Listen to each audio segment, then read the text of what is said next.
தரித்திரருக்கு சுவிசேஷம், திருச்சபைக்கு சத்தியம். இந்த 2 நோக்கங்களோடு மன்னா மழை பெய்து கொண்டிருக்கிறது. சங்கீத புஸ்தகத்திலிருந்து இந்நாட்களிலே நாம் செய்திகளை படித்து தியானித்து வருகிறோம். இந்த செய்திகள் மகிமை டிவியிலே வெளியிடப்படுகின்றன.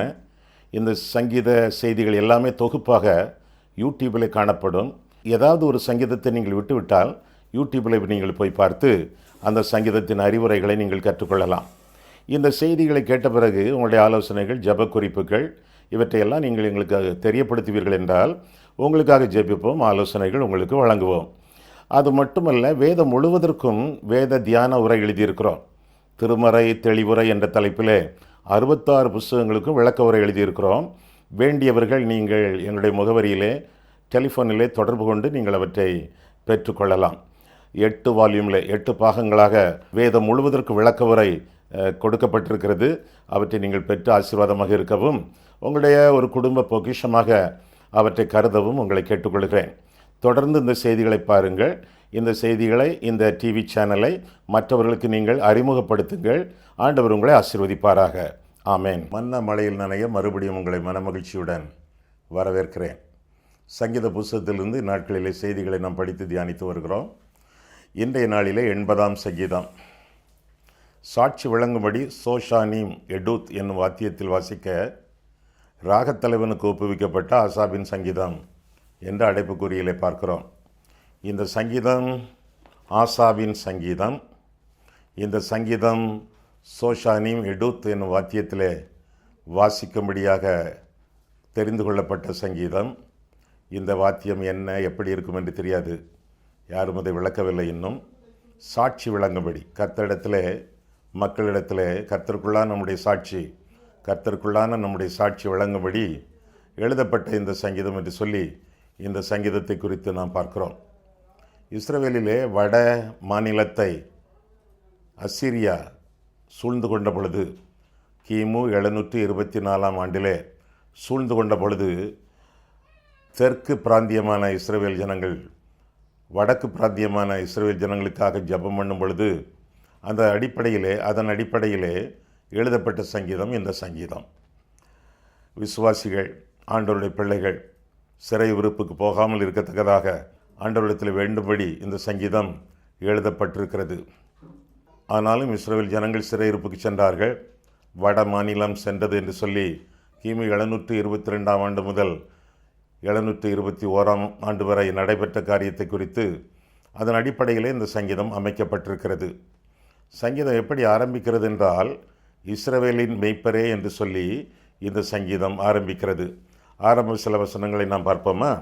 முதல் 2 வசனங்களை நாம் வாசிக்கும் பொழுது, இஸ்ரவேலின் மெய்ப்பரே, யோசேப்பை ஆட்டு மந்தையைப் போல் நடத்துகிறவரே செவிகொடும், கேரூபின்களின் மத்தியில் வாசம் பண்ணுகிறவரே பிரகாசியும், எப்ராயிம், பென்யமீன், மனாசே என்பவர்களுக்கு முன்பாக நீர் உமது வல்லமையை எழுப்பி எங்களை ரட்சிக்க வந்தருளும் என்று சொல்வதாக இந்த பகுதியில் நான் வாசிக்கிறோம். ஸோ இந்த ஆசாபின் சங்கீதத்தை பார்க்கும் பொழுது முதல் முறையாக இஸ்ரவேலின் மெய்ப்பரே என்று சொல்லி ஆண்டவரை அழைப்பதாக இந்த சங்கீதம் நமக்கு அறிவிக்கிறது. ஆண்டவராகிய தெய்வம் வித்தியாசமான மெய்ப்பராக விளங்குவதாக பல இடங்களிலே பல விதமாக நாம் காண்கிறோம். அவர் பெரிய மெய்ப்பர், அவர் ஆத்தும மெய்ப்பர், அவர் பிரதான மெய்ப்பர், அவர் இஸ்ரவேலின் மெய்ப்பர், அவர் என் மெய்ப்பர் என்றெல்லாம் வேதம் பல இடங்களிலே ஆண்டவரை பலவிதமான மெய்ப்பராக சித்தரிப்பதாக வேதம் நமக்கு கற்றுக் கொடுக்கிறது. இந்த சங்கீதத்திலே ஆசாப் ஜெபிக்கக்கூடிய சில ஜப உண்மைகளை பார்க்கிறோம். 3 கருத்துக்களை பார்க்கிறோம். முதலாவதாக முதல் 2 வசனங்களிலே பிரகாசியும் என்று சொல்லி ஆசாப் ஜெபிப்பதாக நாம் பார்க்கிறோம். பிரகாசியும். எப்ராயிம், மனாசே என்பவருடைய பெயர் சொல்லப்பட்டிருக்கிறது. இவர்கள் யோசேப்பின் குமாரர்கள். பென்யமீன் பெயர் சொல்லப்பட்டிருக்கிறது. இவன் யோசேப்பின் சகோதரன்.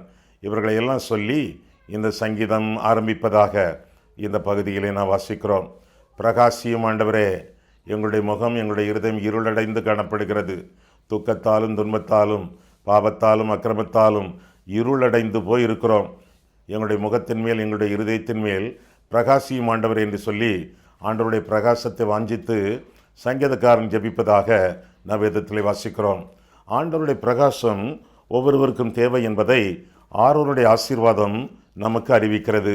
ஆரோன் இப்படி ஆசீர்வதிக்க வேண்டும் என்று சொல்லி ஆண்டவர் மோசேக்கு கற்றுக் கொடுத்ததாக எண்ணாகமம் 6ஆம் அதிகாரத்திலே நாம் காண்கிறோம். எண்ணாகமம் 6ஆம் அதிகாரம் எடுத்துக்கொள்ளுங்கள்.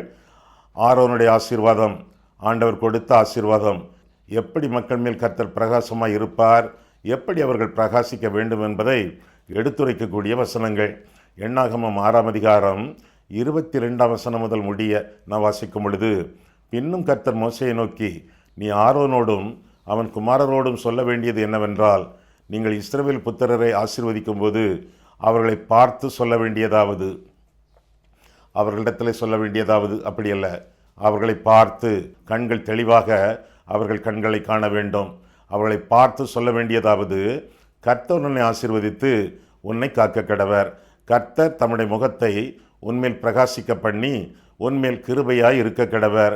கர்த்தர் தம்முடைய முகத்தை உன்மேல் பிரசன்னமாக்கி உனக்கு சமாதானம் கட்டளையிட கடவர் என்பதே. இவ்விதமாய் அவர்கள் என் நாமத்தை இஸ்ரவேல் புத்திரர் மேல் கூற கடவர்கள், அப்பொழுது நான் அவர்களை ஆசீர்வதிப்பேன் என்று சொல் என்றார் என்று சொல்லி வேதத்திலே வாசிக்கிறோம். கர்த்தர் நேரடியாக நம்மை ஆசீர்வதிக்கிறார். அது மட்டுமல்ல, ஊழியக்காரர்கள் மூலமாகவும் ஆண்டவர் ஆசீர்வதிப்பார் என்று சொல்லி வேதம் கற்றுக் கொடுக்கிறது. ஆரோன் ஜனங்களை ஆசீர்வதிக்கும் பொழுது நான் அவர்களை ஆசீர்வதிப்பேன் என்று சொல்லி ஆண்டவர் இந்த வசனங்களிலே திருவளம் பெற்றுவதாக பார்க்கிறோம். உங்களை மேய்க்கக்கூடிய மேய்ப்பர்கள் உண்டே, போதகர்கள் உண்டே, பேராயர்கள் உண்டே, ஊழியக்காரர்கள் உண்டே. அவர்கள் உங்களை ஆசீர்வதிக்கும் பொழுது ஆண்டவருடைய ஆசீர்வாதம் அவர்கள் மூலமாக உங்களுக்கு வருகிறது என்று கண்டு ஆமேன் என்று சொல்லி ஆசீர்வதிக்கக்கூடியவர்களிடத்திலே நீங்கள் அன்பாயிருங்கள், அடக்க ஒடுக்கத்தோடு இருங்கள், அவர்களை மரியாதைப்படுத்துங்கள், அவர்களுக்கு உதவி செய்யுங்கள், உற்ற துணையாக இருங்கள். ஏனென்றால் கர்த்தருடைய ஆசீர்வாதம் ஊழியக்காரர்கள் மூலமாக கடந்து வருகிறது. புரியுதா? புரியுமே.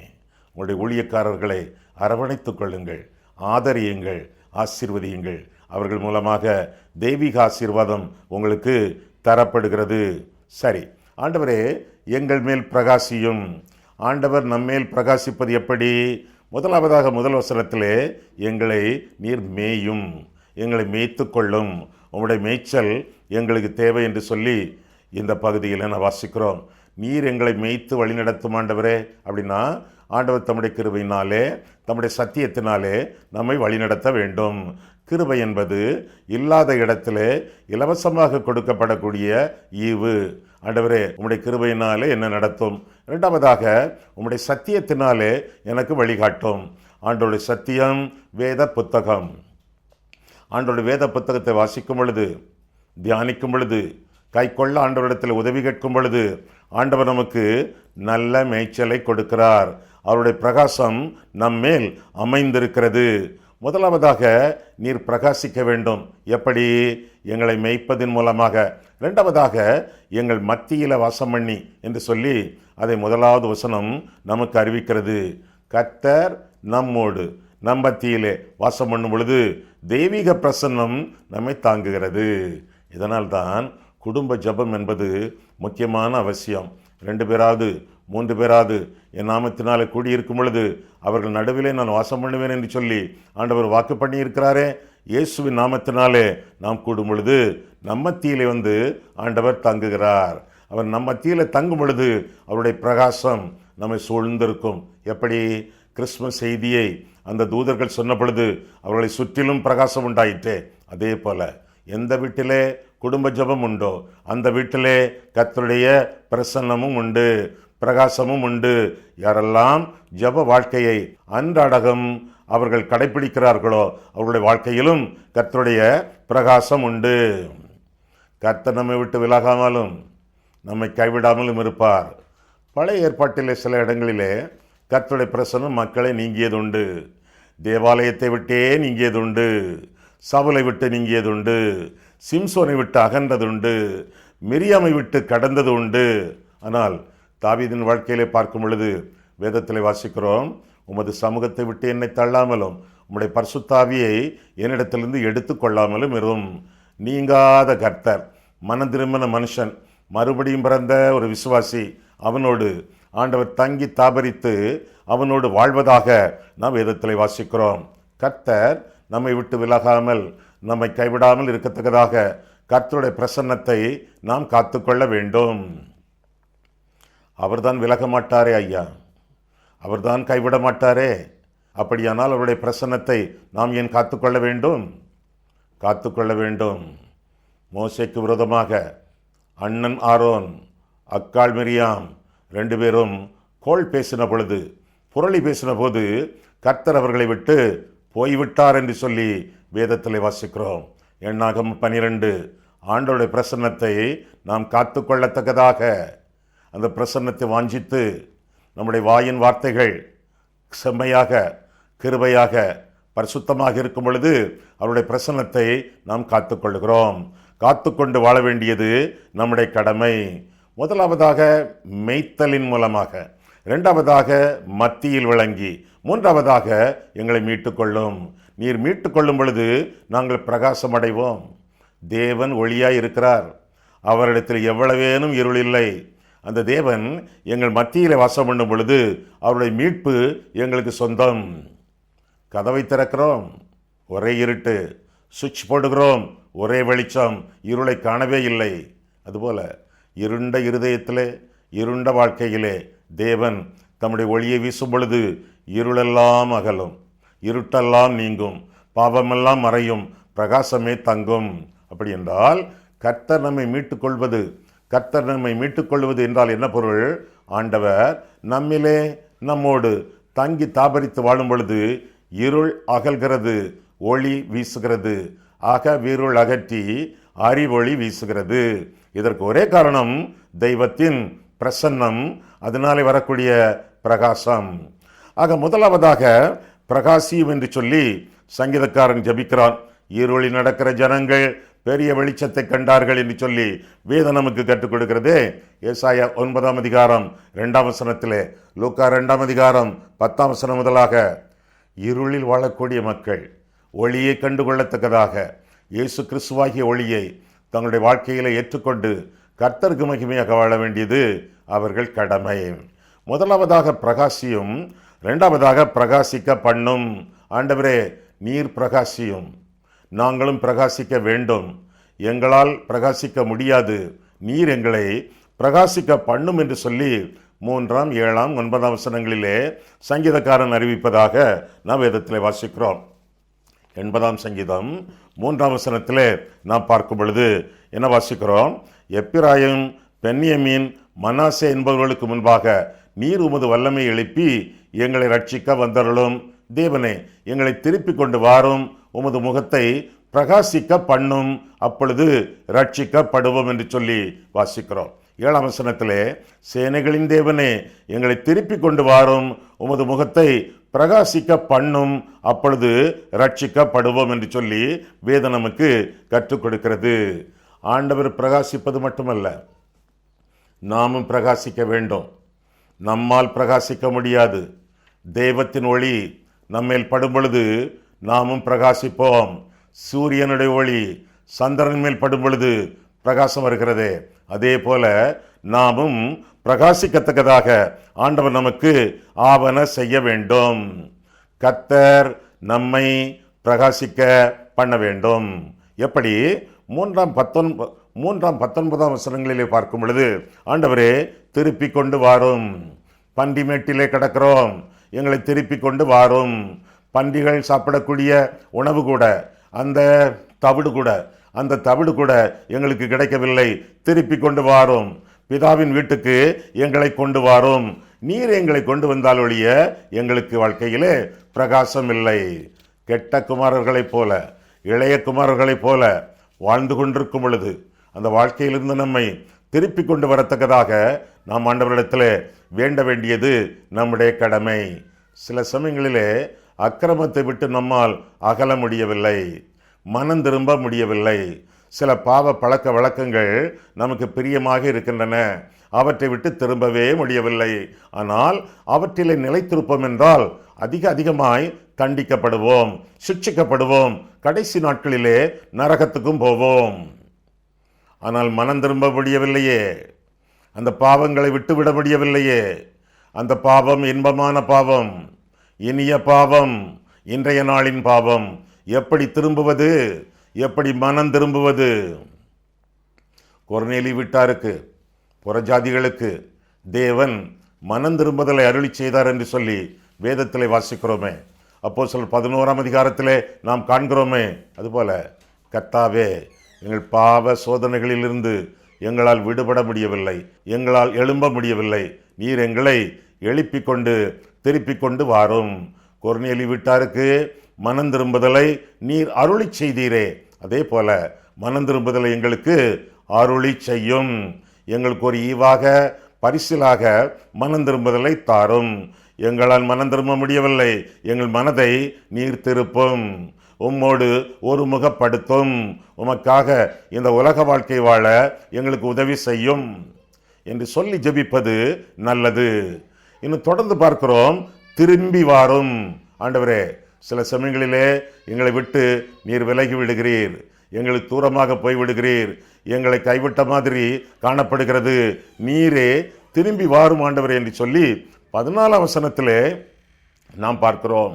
ஆண்டவரே, திரும்பி வாரும், எங்களிடத்தில் மீண்டுமாக வாரும், வாரும் ஐயா போதகரே, வந்தமிடம் தங்கிவிடும். ஆண்டவர் அவர்களை விட்டு, எம்மாவு சீஷர்களை விட்டு கடந்து போவது போல் காட்டிய பொழுது, பாவனை செய்யும் பொழுது அந்த சீஷர்கள் சொன்னார்கள், திரும்பி வாரும் ஆண்டவரே, வாருமையா போதகரே, எங்களோடு வந்து தங்கியிரும் என்று சொல்லி அழைத்த பொழுது ஆண்டவர் திரும்பி வந்தார். ஒருவேளை நம்முடைய வாழ்க்கையில் ஆண்டவர் இல்லாவிட்டால், அல்லது நம்மை விட்டு கடந்து செல்கிறவர் போல காணப்பட்டால், ஆண்டவருடைய வருகையை மீண்டுமாக எதிர்நோக்குவோம். பாவ சஞ்சலத்தின் நண்பராகிய இயேசு கிறிஸ்துவை வருந்தி நம்முடைய வாழ்க்கையிலே வரவழைப்போம். அவர் வந்தால்தான் ஆசீர்வாதம், அவர் வந்தால்தான் பிரசன்னம், அவர் வந்தால்தான் பிரகாசம். எனவே கர்த்தரை நம்முடைய வாழ்க்கையிலே இழந்து போகக்கூடாது என்று சொல்லி வேதம் நமக்கு கற்றுக் கொடுக்கிறது. கர்த்தருடைய ஆவியானவர் சபலை விட்டு பிரிந்தார், பிரிந்தது தான். கர்த்தருடைய பிரசன்னம், கர்த்தருடைய பலன், வல்லமை சிம்சோனை விட்டு பிரிந்தது. ஆனாலும் கர்த்தரை நோக்கி அவன் கூப்பிடக்கூடிய நாட்களிலே, மனம் திரும்பின நாட்களிலே மீண்டுமாக அவருடைய பலன் அவனுக்குள் வந்தது என்று சொல்லி வேதத்திலே வாசிக்கிறோம். போனது போல காணப்படக்கூடிய ஆண்டவர் மீண்டுமாக நம்முடைய வாழ்க்கையிலே வந்து நம்மை பிரகாசப்படுத்தத்தக்கதாக கர்த்தருக்கு நம்முடைய வாழ்க்கையை கையளித்து, ஆண்டவரே, உம்மை விட்டு நான் போக மாட்டேன் ஆண்டவரே, என்னை விட்டு நீர் போகாதையும் ஆண்டவரே என்று சொல்ல வேண்டும். ஆண்டவர் சொன்னார், நான் உன்னை விட்டு விலகுவதும் இல்லை, உன்னை நான் கைவிடுவதும் இல்லை. நாம் ஆண்டவரிடத்தில் சொல்ல வேண்டும், ஆண்டவரே, நானும் உம்மை விட்டு விலக மாட்டேன், நானும் உம்மை கைவிட மாட்டேன் என்ற பொருத்தனையை, உடன்படிக்கையை செய்து கொள்வோம் என்றால் நம்முடைய வாழ்க்கையை பிரகாசம் அடையும். ஆண்டவர் திரும்பி நம்மிடத்தில் வந்து சேரும் பொழுது, நாம் திரும்பி ஆண்டவரிடத்தில் வந்து சேரும் பொழுது நம்முடைய வாழ்க்கை புதுப்பிக்கப்படுகிறது. புது உடன்படிக்கையை மீண்டுமாக ஏற்படுத்தி கொள்கிறோம். இழந்தவை எல்லாவற்றையும் இரட்டிப்பாக அல்ல, பல மடங்கு நாம் திருப்பிக் கொள்கிறோம். திரும்பி வரும் பொழுது திருப்பிக் கொள்கிறோம். ஒருவேளை எத்தனையோ காரியங்களை நாம் இழந்து போயிருக்கலாம். சரீர சுகத்தை, ஆரோக்கியத்தை இழந்து போயிருக்கலாம். குடும்பத்தில் ஒரு சில நண்பர்கள் நம்மை விட்டு கடந்து போனார்கள். நம்முடைய வீட்டிலே கூட ஒரு சிலர் நம்மை விட்டு பிரிந்து போனார்கள். சில சொத்துக்களை, நம்முடைய சொத்துக்களை சிலர் சூறையாடி இருக்கிறார்கள். எத்தனையோ காரியங்களை இழந்து போயிருக்கிறோம். அவையெல்லாம் திரும்பி வருமா? திரும்பி வரும். அதைத்தானே தாவீது ஆண்டவர் சொன்னார். தாவீது எல்லாவற்றையும் திருப்பி கொண்டான். எல்லாமே நம்முடைய வாழ்க்கையில திரும்பி வரத்தக்கதாக, எல்லாரும் நம்முடைய வாழ்க்கையில திரும்பி வரத்தக்கதாக நாம் திரும்பி வருவோம். ஆண்டவருடைய சமூகத்திலே மீண்டுமாக தஞ்சம் புகுவோம். ஆக திருப்பி கொண்டு வாரும், திரும்பி வாரும் என்னும் 14ஆம் வசனத்திலே திராட்சை செடியை விசாரியும் என்று சொல்லியும் சங்கீதக்காரன் ஜெபிப்பதாக வேதத்திலே வாசிக்கிறோம். திராட்சை செடி என்பது திருச்சபை. திராட்சை செடி என்பது அந்த திருச்சபையிலே உள்ள ஒரு கொடி, விசுவாசி. நீங்கள், நான், நாமெல்லாம் விசாரிக்கப்படத்தக்கதாக, ஆண்டவரால் ஆதரிக்கப்படத்தக்கதாக வாழ வேண்டியது நம்முடைய கடமை. என்னை விசாரியும் ஆண்டவரே, என்மேல் கருணை கூர்ந்து, என்மேல் கிருபை கூர்ந்து என்னை விசாரியும் ஆண்டவரே என்று சொல்லும் பொழுது கர்த்தர் விசாரிக்கிறார். உங்களுடைய கவலைகளை எல்லாம் அவர் மேல் வைக்கும் பொழுது கர்த்தர் உங்களை விசாரிக்கிறார், அரவணைக்கிறார், ஆசீர்வதிக்கிறார் என்று சொல்லி வேதம் நமக்கு கற்றுக் கொடுக்கிறது. அதனால்தான் கர்த்தருடைய விசாரணைகளை முன்னிட்டு, விசாரிப்பை முன்னிட்டு, கரிசனையை முன்னிட்டு ஏராளமான வாக்குத்தத்தங்களை ஆண்டவர் நாம் பிறக்கும் முன்பே நமக்காக எழுதி தந்திருக்கிறார். பாரஞ்சுமக்கிறவர்களை வாருங்கள், இளைப்பாறுதல் தருவேன். கேளுங்கள், அப்பொழுது உங்களுக்கு கொடுக்கப்படும். கேட்கிறவன் எவனும் பெற்றுக்கொள்கிறான். என் நாமத்தினாலே நீங்கள் எதை கேட்டாலும் அதை நான் செய்வேன். என் நாமத்தினாலே நீங்கள் எதை கேட்டாலும் குமாரனிலே பிதா மகிமைப்படும்படியாக நான் அவைகளை செய்வேன். நான் இளைஞனாயிருந்தேன், முதிர் வயதுள்ளவனும் ஆனேன். ஆனாலும் நீதிமான் கைவிடப்பட்டதையும் அவன் சந்ததி அப்பத்துக்காக இறந்து தெரிகிறதையும் நான் கண்டதில்லை. இப்படிப்பட்ட வாக்குத்தத்தங்கள் எல்லாம் இயேசு கிறிஸ்துவுக்குள் ஆம் என்றும் அவருக்குள் ஆமென் என்றும் இருக்கிறது என்று சொல்லி வேதத்திலே வாசிக்கிறோம். ஆம், ஆமென் என்று சொல்லி ஆண்டவர் ஏராளமான வாக்குத்தத்தங்களை நமக்காக தந்திருக்கிறார். இந்த வாக்குத்தத்தங்களை நம்முடைய வாழ்க்கையிலே சொந்தமாக்கி கொள்ள வேண்டும். ஆனால் சில வாக்குத்தத்தங்கள் பலிக்கின்றன, சில வாக்குத்தத்தங்கள் பலிக்கவில்லை.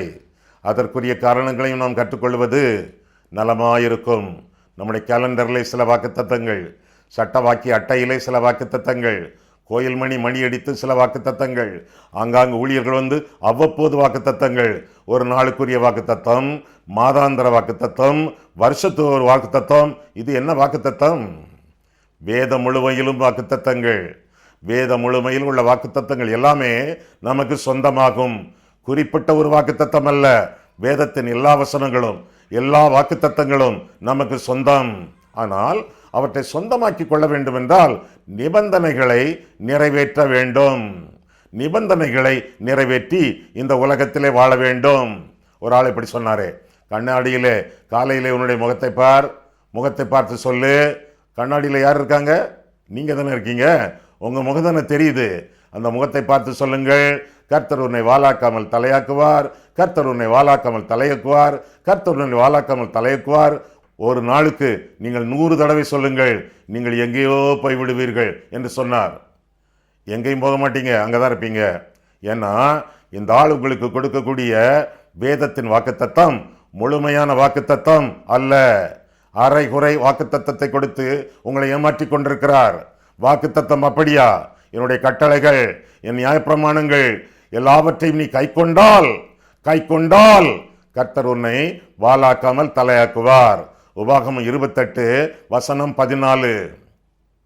ஒவ்வொரு வாக்குத்தத்தத்தோடும் ஒரு வில்லை ஒட்டி இருக்கும், ஒரு நிபந்தனை ஒட்டி இருக்கும். நிபந்தனைகளை நிறைவேற்றி வாக்குத்தத்தங்களை சொந்தமாக்கி கொள்ள வேண்டியது நம்முடைய கடமை. சட்டை வாங்க போகிறோம், ஒரு ஷாப்பிங் சென்டரில் குறிப்பிட்ட சட்டை நமக்கு பிடித்திருக்கிறது, அதை எடுத்துக்கொண்டு ஓடிவிடலாமா? ஓடிவிட முடியாது.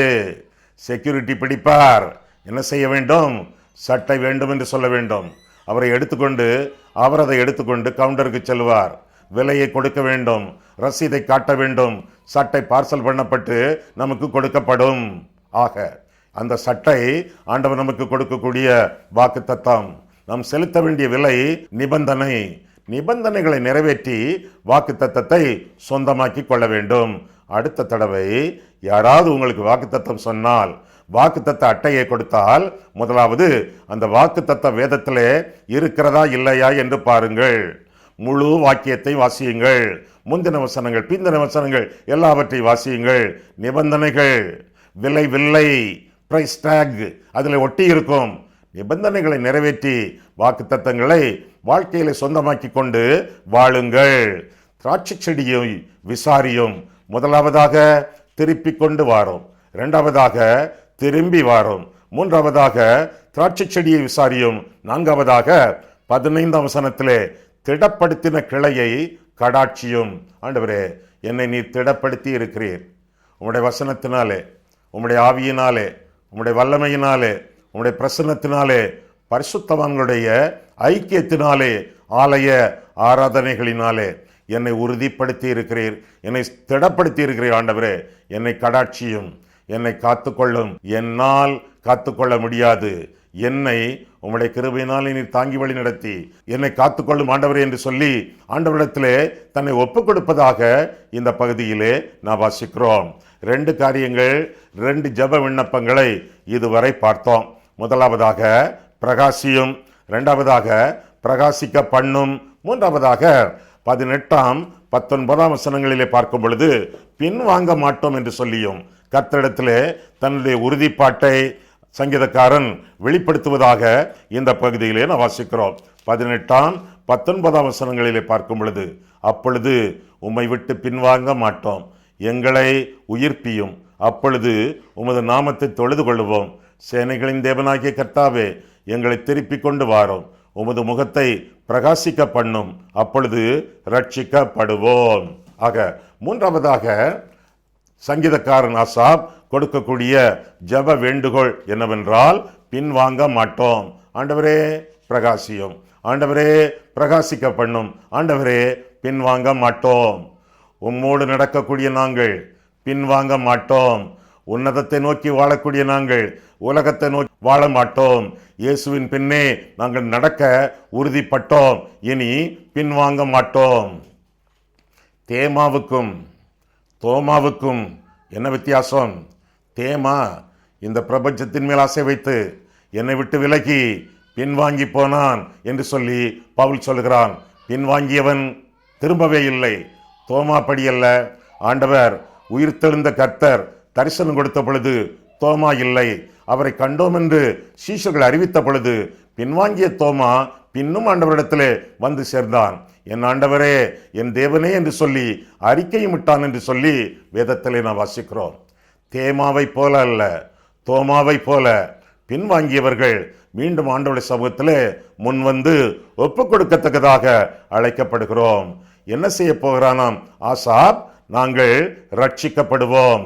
உம்மை நோக்கி நாங்கள் வரும் பொழுது, உம்மை மீண்டும் பின்பற்ற உம்மிடத்திலே எங்களுடைய ஜீவியத்தை ஒப்பு கொடுக்கும் பொழுது ரட்சிக்கப்படுவோம்.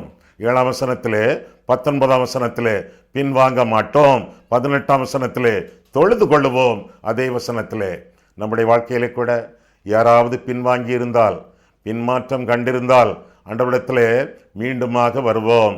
அவர் நெறிந்த நாணலை முறிப்பதில்லை, மங்கி எறிகிற திரியை அவர் அணைப்பதில்லை. மீண்டுமாக பிரகாசிக்க பண்ணுவார், மீண்டுமாக உறுதிப்படுத்துவார், நியாயத்திலே கொண்டு வந்து நிறுத்துவார், பிரகாசிப்பார், பிரசன்னத்தை நீங்காத பிரசன்னமாக நமக்கு தருவார். கர்த்தர் உங்களை ஆசீர்வதிப்பாராக. கண்களை மூடுவோம், கர்த்தரை பார்ப்போம்.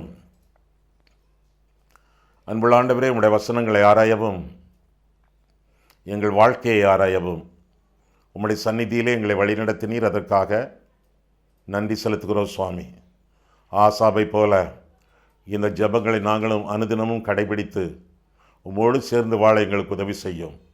பிரகாசியும் ஆண்டவரே, எங்களை பிரகாசிக்க பண்ணும் ஆண்டவரே. பின்வாங்க மாட்டோம் ஆண்டவரே. எங்களிலே யாராவது பின்மாற்றம் கண்டிருந்தால் மீண்டுமாக உம்முடைய சமூகத்தில் வந்து பூரணமாக எங்களை ஒப்பு கொடுத்து முற்றிலுமாக எங்களை அர்ப்பணித்து உம்மை பின்பற்றி வாழ எங்களுக்கு உதவி செய்யும். இயேசு கிறிஸ்துவின் நாமத்தில் ஜெபிக்கிறோம் பிதாவே, ஆமென்.